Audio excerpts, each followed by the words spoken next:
Good evening, you all. Last talk, the bravest of the brave remain. A lot of respect to you guys. So, what I'm going to do here is take a step back. I think most of the talks today were very nitty gritty in details. I'm going to take a step back and offer a bird's eye view on how we got where we are. So, let's get started. Disclaimer, all of this is my personal independent opinion. Nothing has been affiliated by Meta. If you ask me a question about Meta, I will frown, and I cannot answer that. That being said, what's in it for you? So the next 20 minutes is like the intro to ChatGPT video that I did not get, so I sort of made this. It basically places all the innovations happening currently in both academia and industry into different compartments. And then you can also tell like a cool story of how we sort of built one Lego block at a time and like arrived at ChatGPT.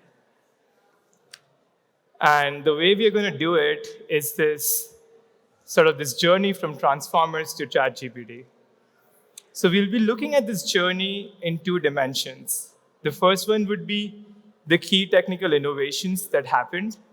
And the second one would be how machines' ability to understand language evolved with these key technical innovations.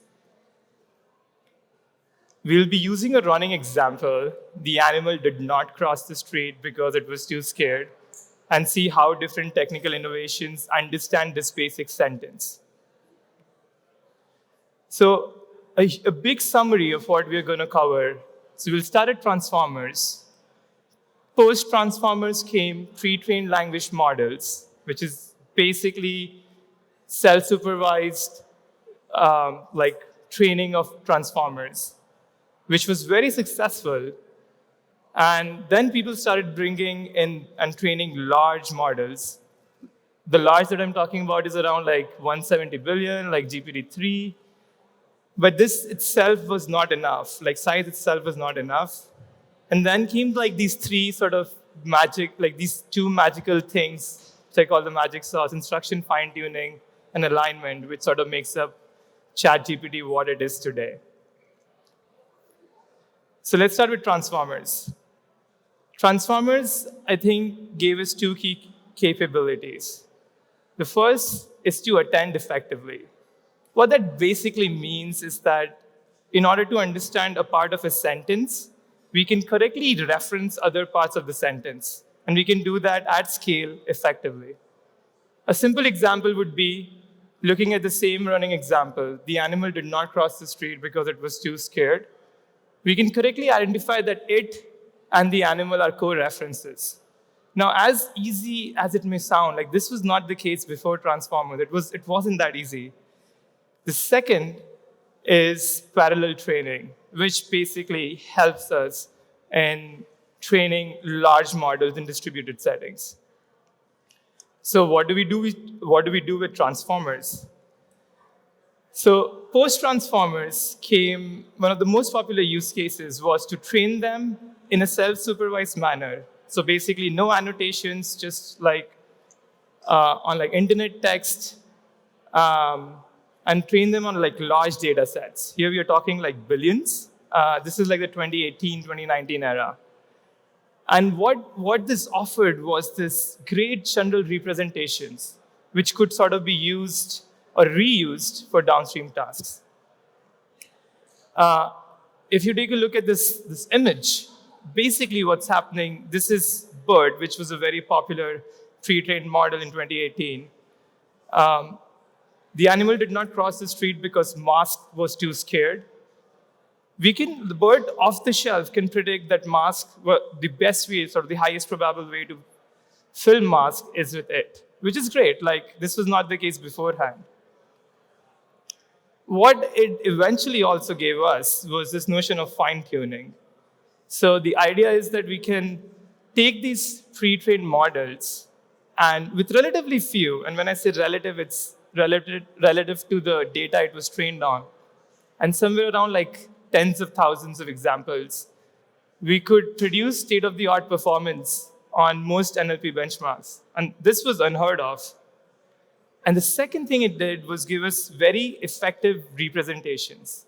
If you have ever seen the king plus queen minus man is equal to woman, that's basically what BERT could do. So they were widely successful. Like I used them, I know most of my colleagues have used them back in the days. It's like 2018, 2019, 2020 eventually. What happened, their success sort of led to this rush for training larger models. Like even before ChatGPT, which was in like November 2022, we had like exponentially increased sizes of models. This is like just 2021, where we had already trained like a trillion parameter model.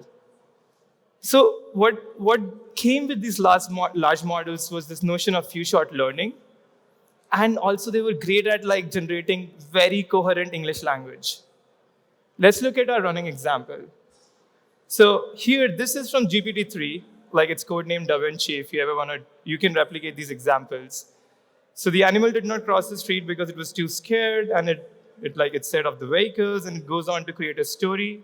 Well, very coherent, but like utter garbage.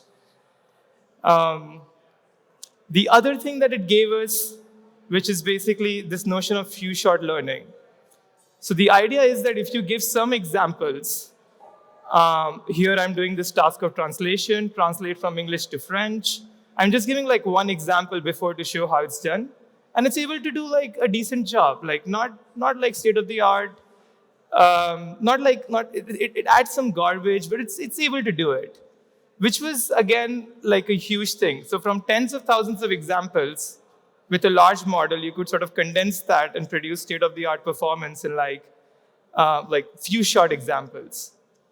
But you can see like we are getting there, but we are not there. Now, this is where I think, like this is, if I had to say what's the magic sauce in all of this, I would say instruction tuning. I will explain what it is in a minute, but I'll tell you what it adds in terms of capabilities. Reasoning. So this is where we were with just like a language generation machine, which is like a large model by itself. We add instruction tuning, and then somehow the model can reason. It says the animal was afraid of cars, which is great. It's a decently viable conclusion. The second thing it gave us was following an instruction. So when I say something, the model does something that I want it to do. And along with it comes like zero-shot learning. So I don't need to explicitly show with examples for common tasks such as like translation. I can just say translate this sentence from English to French, and it should be able to do that. And that is what it gave us. Like if you could just say translate to French, it will figure out it's English and then do the translation, which is great. Now, what is instruction fine-tuning? So broadly, it's like three things. Number one, we gather a data set of like thousands of tasks, usually with like enough number of examples. The greater, the better it is. And what a single task is, like something like this. So please answer the following question: what is the boiling point of nitrogen? And the answer is -320 Fahrenheit. So we want the model, and we are sort of showing it how to answer things. The second is to basically fine-tune all the weights of these pre-trained large models like GPT-3 on sequence-to-sequence loss. So we are explicitly showing that you should output the answer in such a way when we give this instruction. And what it like surprisingly gave was this ability to generalize on tasks it was not trained on, which is like great. So we trained it on like 1,000 tasks. We evaluated it on like 1,200 tasks. 200 tasks were not part of the training, but it was surprisingly doing really well at those tasks as well. Just to summarize why we do instruction fine-tuning. So we get consistent performance improvements across design choices like architecture, sizes. We get generalization that you did not train on something, but you still get. So you basically, if you have a diverse enough data set that you fine-tune your model on, you will be able to like serve a lot of these tasks which you did not know existed before. And the final is domain adaptation, which is sort of like ramping up at the moment, where we want to adapt LLMs to things it hasn't seen before. And this graph is basically from OpenAI's paper Instruct GPT, which basically says that as you increase the diversity and the number of tasks across model sizes, you see an improvement in performance, which is great. Now, coming to the final sort of piece of the ChatGPT Lego block building is alignment. So right now we can see that we can reason to some extent. It's coherent, it's robust. What alignment gets us is this sort of like human-like conversational tone. It has like a focus on safety. If you read, like animals should be safe and taken care of. It is like just, like how you would want somebody to talk, like a chatbot to talk. Now, what is alignment? So roughly, it's like techniques, usually under the realm of reinforcement learning, which sort of aim to inculcate human values like helpfulness, honesty, harmlessness, as opposed to increase the performance in NLP tasks, which is the mandate for instruction fine-tuning. So we're not trying to be better at tasks, we're just trying to make it human-like. Now, reinforcement learning with human feedback, which is what ChatGPT initially used at least, is one technique for alignment, but like multiple techniques exist. And the way it works is you take an instruction fine-tuned LLM, use this second magic sauce alignment, and then you get a human-aligned LLM. Now, how does it help us? So basically, if you look at this graph, this is basically how instruction fine-tuning and on top of it, how one thing builds on top of another. So on the left is basically win rate. So how humans will evaluate and compare two outputs for the same query. And you see that we went from a large model, and then we added like instruction fine-tuning, and then eventually we added like alignment.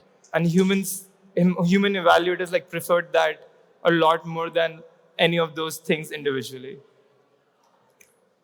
So to sort of bring back everything and write this sort of story from transformers to ChatGPT, these are the key technical innovations that happened.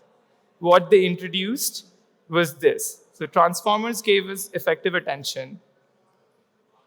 With effective attention came fine-tuning.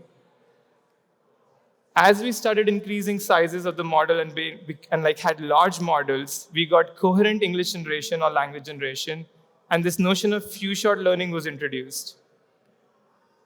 Then, through instruction fine-tuning, we were able to generalize to this long tail of tasks and have chatbots follow what we want them to do.